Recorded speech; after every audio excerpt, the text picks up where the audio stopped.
Hi friends, today I'm going to show you how to create a detailed mermaid cookie. Now I started with a blank plaque cookie. It was iced white, and then I used my airbrush and a stencil to create this water effect right here.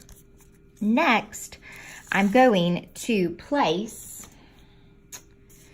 use my Pico projector, and I'm going to place the image of my cookie, the image of what I want my cookie to look like right here on my cookie. So now my Pico projector is projecting an image onto my cookie, and I am going to take my pencil and I'm just going to lightly trace this image onto my cookie.